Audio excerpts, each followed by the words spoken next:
ಇನ್ನು ಸಾಯಿ ಕುಮಾರ್ ಸರ್ ಬಗ್ಗೆ ನಾವೇನು ಮಾತಾಡೋಗಿಲ್ಲ. ಅಂದರೆ ಆಗಿನ ಅವತ್ತಿನ ಟೈಮಲ್ಲೇ ಇಡೀ ಕರ್ನಾಟಕನ ಬೇರೆ ಬೇರೆ ಲ್ಯಾಂಗ್ವೇಜ್ಗಳಲ್ಲಿ ನೋಡುವಂಥ ಸಿನಿಮಾಗಳು ಅವಾಗಲೇ ಐ ಥಿಂಕ್ ಪ್ಯಾನ್ ಇಂಡಿಯಾ ಸಿನಿಮಾಗಳು ಅವಾಗಲೇ ಆಯಿತು ಅನ್ಕೋತೀನಿ. ನೀವು ಮಾಡಿದ ಸುಮಾರು ಸಿನಿಮಾಗಳೆಲ್ಲನೂ. ಸೊ ಆ ಒಂದು ತುಂಬ ದೊಡ್ಡ ಮಟ್ಟದಲ್ಲಿ ಇರುವವರು ನಾವು ಅವ್ರ ಬಗ್ಗೆ ಮಾತಾಡೋಷ್ಟು ನಮಗಿನ್ನ ಎಕ್ಸ್ಪೀರಿಯನ್ಸ್ ಆಗಿಲ್ಲ ಅನ್ಕೋತೀನಿ. ಯಾಕೆಂದರೆ ಅವ್ರು ಹೇಳಿದ್ರು 52 ಸಿನಿಮಾ ನಾವು ಮಾಡಿರ್ತೀವಿ. 7 years 52 ಸಿನಿಮಾ ಅಂದರೆ ತಮಾಷೆ ಅಲ್ಲ. ಸೊ ಹಾಗಾಗಿ ನಿಮ್ಮ ಬಗ್ಗೆ ನಾವು ಮಾತಾಡೋಷ್ಟು ಇದು ಇನ್ನೂ ಮುಂದೆ ಬರಲಿ ಅಂತ ಕೇಳ್ಕೊತೀನಿ. ಇವರು 100% ಮಾಡೋದು ನನಗೆ ತುಂಬ ಇಷ್ಟ ಇದೆ. ಇವರು ಹೆಂಗೆ ಅಂದರೆ ಇವ್ರಿಗೆ ಗೊತ್ತಿಲ್ಲ, ಇವರೆಲ್ಲ ಮೇಕಪ್ ಹಾಕೊಂಡು ನಿಂತ್ಕೊಂಡ್ರೆ ಅವರು ತುಂಬ ಏನೋ ಎನರ್ಜಿ ಫಿಲ್ ಆಗಿರೋ ಥರ ಒಂದು ಆರ ಇರುತ್ತೆ ಅವ್ರ ಸುತ್ತ.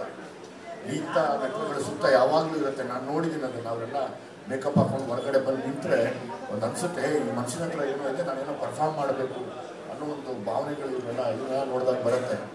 ಅದು ಬಿಟ್ಟರೆ ನೀವು ಯಾರಿಗೇನು ಕಮ್ಮಿ ಇಲ್ಲ ಬಿಡಿ ಸರ್. ಅವಾಗಲೇ ನೀವು ಹಾಲು ಕುಡಿಸ್ಬಿಟ್ಟಿದ್ದೀರ ಎಲ್ಲರಿಗೂ, ನೀರು ಸಮೇತ ಹಾಲು ಕುಡಿಸಿದ್ರಿ.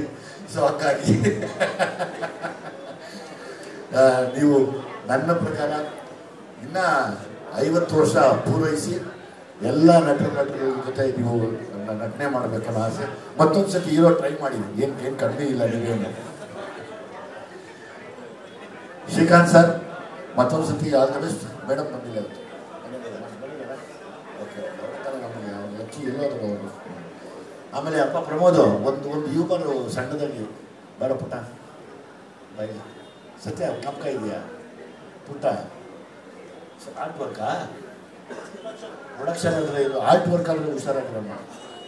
ಹಾಂ, ನನಗೆ ದುನಿಯಲ್ಲಿ ಸತ್ಯ ಲಾಸ್ಟ್ ಶಾಟ್ ಚಟದ ಮೇಲೆ ಮಲ್ಕೊಂಡ್ಬರ್ತೀನಲ್ಲ, ಬೆಳಿಗ್ಗೆಗೆ ಸೂರ್ಯ ಚಟ ತಗೊಂಬ ಅಂತ ಬೈದ್ಬಿಟ್ರು. ಸಿಕ್ಕಾಬಟ್ಟೆ ಬೈದಿದ್ದಾನೆ.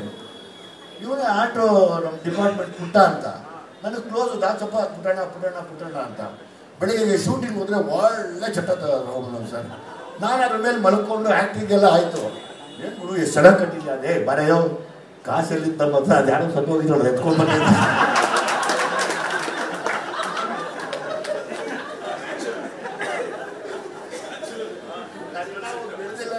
ಬರೆಯೋ ಕಾಸೆಲ್ಲಿದ್ದ ಮಾತ್ರ ಪ್ರೊಡಕ್ಷನಲ್ಲಿ ಅಲ್ಲೆಲ್ಲೋ ಯಾವ ಸತ್ತೋಗಿದ್ದೆ ಎತ್ಕೊಂಡ್ಬಂದಿದ್ದೆ. ಯೋ ಯಾರಯ್ಯ ಅಷ್ಟೊಂದಾಗ ಸತ್ತೋಗವನ ಸುಟ್ಟಾಕ್ಬಿಟ್ರೆ ಹೋಗುವನ್ನ.